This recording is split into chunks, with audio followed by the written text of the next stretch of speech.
Le lessivage, c'est la technique qui permet de créer des cavités dans une couche de sel souterraine ou dans des dômes de sel selon les régions, un sel qui ressemble au sel de table que l'on appelle aussi sel-gemme ou halite.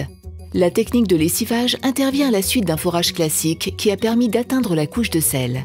Tout commence par une étude à partir des informations sur la géologie du site afin de déterminer la profondeur et l'épaisseur du sel, donc la ressource disponible pour y creuser des cavités. La géomécanique, quant à elle, définit la forme de la future cavité qui servira de stockage de gaz naturel. Une fois le puits creusé jusqu'à la couche de sel, puis testé, on l'équipe avec une complétion spéciale pour le lessivage. Il s'agit principalement de 2 tubes concentriques descendus et disposés sur toute la hauteur du puits.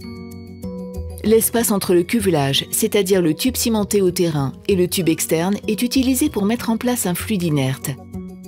C'est généralement du fioul ou de l'azote qui va avoir pour rôle d'empêcher la dissolution du sel au niveau du toit de la cavité. On commence toujours le lessivage par le bas de la future cavité. L'eau claire qui dissout le sel passe par le tube central et l'eau chargée de sel, la saumure, remonte par l'espace annulaire. C'est le lessivage direct. Le fluide inerte et les tubes sont aussitôt repositionnés à la hauteur voulue pour l'étape suivante.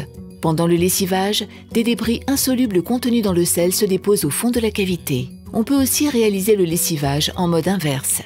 L'eau claire passe alors par l'espace annulaire entre les 2 tubes et la saumure remonte par le tube central.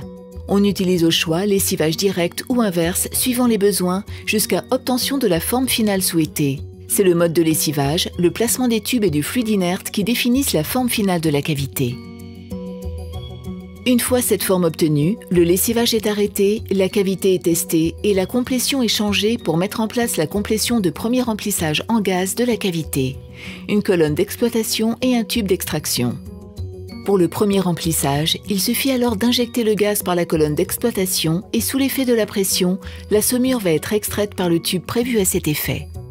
Une fois la cavité entièrement remplie de gaz, il ne reste plus qu'à retirer le tube d'extraction de la saumure pour clore l'épisode de lessivage.